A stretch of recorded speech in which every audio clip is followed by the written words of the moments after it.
indignades, tudo bem com vocês? O mês de outubro tá chegando ao fim e com ele nós encerramos a nossa série de vídeos sobre os cavalos do apocalipse da super saga do fim do mundo.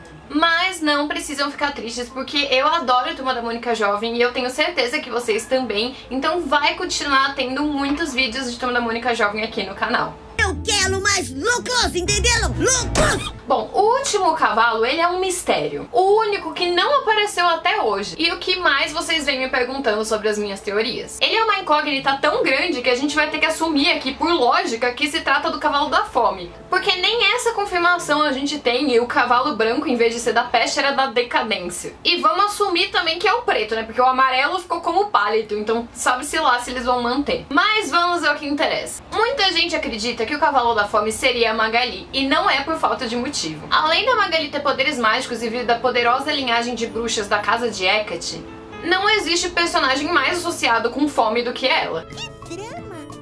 Só porque comi uns cajuzinhos e umas balas de coco e uns brigadeiros e um bolo? Eu e o Vitor fizemos um vídeo inteiro explicando a relação entre o conceito de fome da Magali e a sede de poder que ela tem. Então eu não vou me estender aqui com detalhes, vocês podem ir lá assistir. Mas eu acho relevante para as teorias desse vídeo resumir tudo de importante que aconteceu com a Magali na Super Saga. Então vamos lá. Por mais que a Super Saga oficialmente comece em Sombras do Passado, o despertar da Magali, digamos assim, aconteceu em Dia das Bruxas. Nessa história é explicado que em todo Dia das Bruxas, o véu entre o mundo físico e o mundo espiritual fica mais fraco, o que permitiu que, por exemplo, a Penha possuísse o corpo da Magali. Acontece que a Penha só foi capaz de fazer isso porque a Magali estava brilhando como um farol, e o espírito dela foi atraído até lá. Durante a história, os personagens acreditavam que isso era por conta de um medalhão da tia Nena que a Magali estava usando. Tia Nena! Tia Nena! Tia Nena! Mas a verdade é que a magia vinha da própria Magali. Agora uma pergunta, se em todos os dias das bruxas o véu fica mais fraco, por que a Magali nunca demonstrou uma quantidade tão grande de poder antes? Por que, por exemplo, ela não despertou esse poder em Sombras do Passado, que se passava exatamente um ano antes? Por que a gente não viu nenhum indício disso quando a turma visitou aquela casa assombrada que tinha uma fantasma lá? Bom, eu e o Vitor, a gente divergiu na resposta dessa pergunta e foi por isso que eu tranquei ele no porão e eu tô fazendo essa série de vídeos sozinha. A resposta dele não importa, mas a minha é que teve uma coisa específica que fez com que a Magali libertasse os poderes em Dia das Bruxas. E essa coisa é o cajado da lua. Em Dia das Bruxas, a Magali diz que ela encontrou a fantasia dela num baú da tia Nena. E parte dessa fantasia é um cajado em forma de lua. E diferente do medalhão, esse item tinha sim um poder mágico. Anos depois do lançamento de Dia das Bruxas, o Emerson publicou uma história da turminha chamada A Bruxa do Vento do Norte. Nela, a tia Nena apresenta esse mesmo cajado como um poderoso canalizador de poder.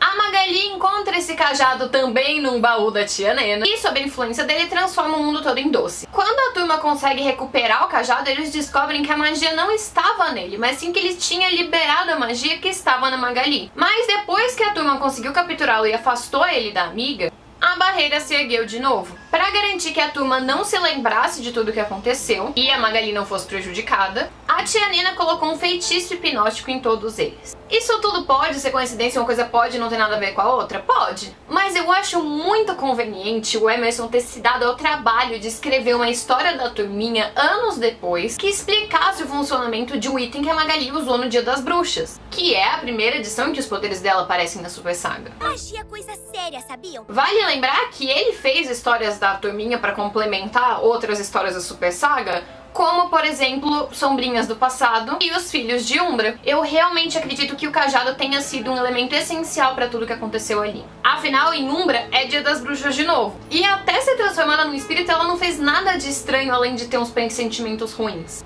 Ela nem suspeitou da Berenice, nem foi capaz de ver o símbolo de Oz em uma câmera. E já que estamos falando de Umbra, nessa saga a gente ouviu pela primeira vez as palavras que libertavam os poderes da Magali. A lua chora esta noite. Em sua forma de espírito, a gente viu pela primeira vez a extensão dos poderes dela. E em Sombras do Futuro, o Chavecão finalmente explicou que a Magali vinha da linhagem de bruxas da casa de Hecate, e que no futuro dele, ela desbloqueou os poderes permanentemente. Mas a sua mente não suportou toda a consciência do universo e ela enlouqueceu, desintegrando as bruxas que tentaram ajudar e se isolando na antiga mansão da tia Nena.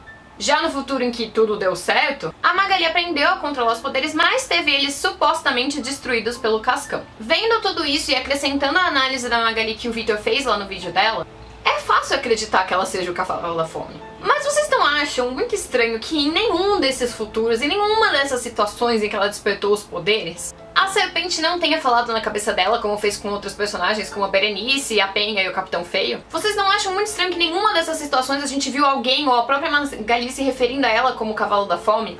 Pois é, eu acredito que o Cavalo da Fome não seja a Magali. Puxa, Mônica, estou ofendida. Você pensou que fosse eu? Eu acredito que a serpente tem sim planos para que a Magali se torne o Cavalo da Fome, mas que eles são muito complexos. Eu acredito que toda essa magia, que todo esse conhecimento, na verdade impeçam que a serpente faça alguma influência direta nela. E por isso ela precisa ir atrás de outros caminhos. E ao fazer isso, ela nitidamente criaria uma vilã pra Magali. Vocês já sabem que eu tô falando da Viviane, né? A Viviane foi introduzida em 1998 na história A Bruxa da Lua, escrita por ninguém mais, ninguém menos do que o criador da Super Saga, Emerson Abreu. Nessa história, a Viviane tá tentando lançar um feitiço pra absorver os poderes da Lua e ela é impedida pela turminha. A partir daí, ela jura vingança. E é basicamente isso que acontece em todas as edições da Viviane. Ela tenta lançar um feitiço pra absorver a magia da Lua e ela é impedida pela turminha, geralmente em histórias protagonizadas pela Magali. A Viviane é colocada como inimiga da Magali principalmente por conta da história Pedido de Aniversário, em que ela invade a festa da Magali e acaba causando um monte. Mas elas também estão relacionadas de certa forma por conta da casa de Hecate. Afinal, Hecate é associada com a Lua. E o feitiço que ela sempre vem tentando fazer vem de um livro de Hecate. Acontece que eu tenho fortes argumentos para defender que a Viviane é uma serva da serpente que vem trabalhando para ela há anos. Para começar, tem o simples fato de que ela foi criada pelo Emerson Abreu. Também temos a questão do livro e a informação curiosa de que em 2 das edições em que ela aparece, a gente pode ver uma serpente associada a ela, o que pode ser um indicativo. Mas o meu principal argumento é que o gato da Viviane é ninguém mais, ninguém menos do que o Boris, o irmão gêmeo da Agnes, que foi criado na casa de Asclépio. Se você não lembra o que é isso, vê o vídeo anterior dessa série aqui. Num primeiro momento, a gente até poderia considerar isso uma mera coincidência de nomes. Mas a edição da Turma da Mônica Jovem, o aniversário da Marina, confirmou que o gato da Viviane, Boris, era originalmente um humano. Ou seja, a gente teve a Agnes sendo colocada como amiga da Penha e o Boris sendo colocado como ajudante da Viviane. Nós sabemos que a Penha estava destinada a se tornar o cavalo vermelho da guerra, então a gente pode assumir que a Agnes tenha sido associada a ela por conta disso. Então por que o Boris teria se associado com a Viviane se não fosse um plano da serpente? E assim, a edição de introdução da Viviane, a Bruxa da Lua, traz um feitiço que remete demais à Super Saga. E é esse feitiço que eu e o Victor ficamos repetindo trechos aleatórios em momentos não tão aleatórios assim. Saca só. 1 é o início de tudo. 2 são gêmeos idênticos. 3 horas da madrugada eterna. 4 fases da lua. 5 chifres da fera. 6 estrelas cadentes, 7 moscas na sopa formarão o ícone da lua. O céu coberto de cúmulos, quando o mar tornar-se sangue, e a terra coberta de túmulos. Faz meses que eu e o Victor vemos tentando associar cada uma dessas frases com os eventos da Super Saga. E por mais que nem todas encaixem perfeitamente e que a gente discorde de algumas, é inegável que existe uma certa relação. Vamos começar com Umbra, afinal, é o início de tudo, então talvez Umbra seja o início de tudo. Em Umbra, a gente teve a revelação de que o Chavecão, na verdade, era o Chaveco do futuro. Então talvez eles pudessem ser considerados gêmeos idênticos. Em acontecimentos que rolaram na madrugada, que poderia ser considerado as 3 horas da madrugada eterna, tivemos os poderes da Magali libertados, o que poderia representar as 4 fases da lua. Eu não sei exatamente o que seriam os 5 chifres da fera e as 6 estrelas cadentes, mas depois de muita discussão, eu e o Victor chegamos à conclusão de que as 7 moscas na sopa poderiam ser os filhos de Umbra, que a serpente tentou usar para o mal. Afinal, se vocês olharem lá o ritual da Berenice, parece que eles estão formando o símbolo da lua. E a última parte não tem nem discussão, né? A Magali cobriu o céu de nuvens, ou seja, o céu coberto de cúmulos. Depois disso, a sangria transformou a água em sangue, ou seja, o mar tornou-se sangue. E por fim, a viúva acordou os mortos, ou seja, ela cobriu a terra de túmulos. Mas mesmo que as maiores associações dessas frases sejam com os eventos de Umbra, a gente também vê elas em outras histórias da Super Saga. O céu foi coberto de cúmulos, literalmente o vilão Cúmulos, tanto em Férias na Praia, quanto em Torre Inversa. Em Herdeiros da Terra, a gente vê um planeta que é literalmente coberto de túmulos e que a luz não chega na superfície por causa de nuvens. Cúmulos. Então eu acredito que exista uma relação entre o feitiço da Viviane e a Super Saga, mas eu vou explicar isso melhor mais pra frente. elemento importante é que em Umbra, a Madame Creusodete mencionou que a Berenice não era a primeira pessoa a fazer um pacto com a serpente por vingança. Como eu já disse, a gente sabe que o Capitão Feio não fez o dele por vingança, e que muito provavelmente a Penha também não. Mas sabe de uma pessoa que é extremamente associada com vingança? A Viviane. Ok, então quer dizer que eu acho que o cavalo da fome é a Viviane? Não. Eu só coloquei todas essas informações aqui pra embasar o meu argumento, que vai ser o que eu vou falar a seguir. Por mais que a Viviane queira muito se vingar da turma por muitas coisas que aconteceram no passado, o foco dela em Turma da Mônica Jovem é outro. Em vez de almejar se tornar a bruxa mais poderosa de todas, a Viviane agora quer que esse posto seja ocupado pela filha dela, a Ramona. Ela inclusive diz no aniversário da Marina que ela viu o futuro e que a Ramona vai se tornar a bruxa mais poderosa que já existiu. A Viviane, por algum motivo, decidiu que a filha deveria ficar com ela e não com o pai quando ele foi pra Amazônia. E isso nunca foi muito bem explicado. E ela não pareceu lidar muito bem com o fato da Ramona não querer seguir o caminho de bruxa no final do aniversário da Marina.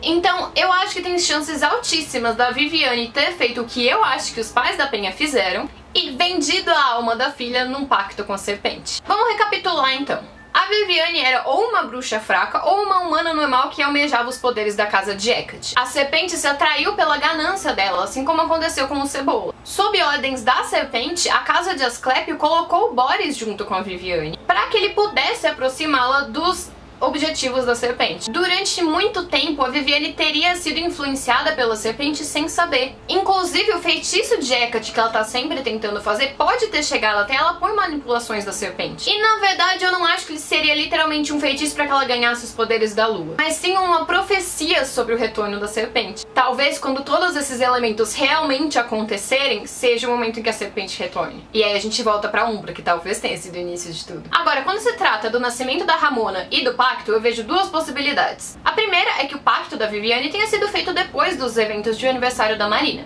A segunda é mais ousada. Quando a Viviane ficou presa no espaço no final de pedido de aniversário, ela teria sido resgatada por alienígenas do planeta Tumba, que a apresentaram de vez pra serpente. Nesse momento, a Viviane teria feito o pacto para que a filha se tornasse o cavalo da fome em troca de vingança contra a turma. E aqui as possibilidades também se dividem em duas. A primeira é que quando isso aconteceu, ela já tinha realmente uma filha, que tinha mais ou menos ali a idade da turminha, e que ela teria prometido a essa filha, e por isso que ela teria pedido a guarda dela pro pai. E a outra é de que esse momento do pacto foi o momento em que a Ramona foi criada. Ela teria sido criada já com 6 anos e não teria pai nenhum. As memórias dela seriam simplesmente uma coisa que a serpente e a Viviane colocaram ali na cabeça dela. A questão é que em todas essas possibilidades eu consigo ver muito claramente uma história em que a Viviane teria vendido a alma da filha dela num pacto com a serpente, em troca de vingança, sendo ela a pessoa que a Madame Creusodete menciona em Umbra. E o motivo pelo qual ela não tentou ela mesma se tornar o cavalo da fome foi porque isso implicaria em ter que servir a serpente. E servir alguém não faz muito bem o estilo da Viviane. De qualquer forma, eu acredito sim que a Ramona esteja destinada a se tornar o cavalo da fome. E eu gostaria muito que isso acontecesse. Inclusive, Emerson, se você estiver vendo esse vídeo e decidir agora que é isso que você quer fazer, eu não vou te acusar de plágio nem nada do tipo, tá bom? Inclusive, eu e o Vitor, a gente teve toda uma ideia de como isso pode acontecer no momento atual de Turma da Mônica Jovem. E se a Super Saga não voltar em breve, a gente vai escrever a nossa própria versão. E como é que eu fico nessa história? Eu acredito que colocar a Ramona, que é uma jovem doce e inocente, como o cavalo da fome, dialogaria totalmente com a ideia de transformar a própria turma nos cavalos do apocalipse. Afinal, se a serpente realmente não puder entrar na mente da Magali por conta da consciência da casa de Hecate, eu consigo imaginar que ela coloque a Magali numa situação em que ela tem que se oferecer livremente pra salvar a Ramona, assim como o Cascão fez com o Capitão Feio. Se não posso matar vocês, eu vou matar outra coisa. A fome. Mas e aí, o que vocês acham disso tudo? Acham que toda essa análise faz algum sentido? Eu espero mesmo que vocês tenham gostado dessa saga sobre os cavalos do apocalipse, porque ela é um resultado de meses de leitura, de análise e de discussão. E dessa vez os vídeos foram completamente roteirizados por mim. Nossa, eu realmente jamais teria me livrado disso tudo sem fazer um pacto vendendo a minha alma. O Vitor está voltando.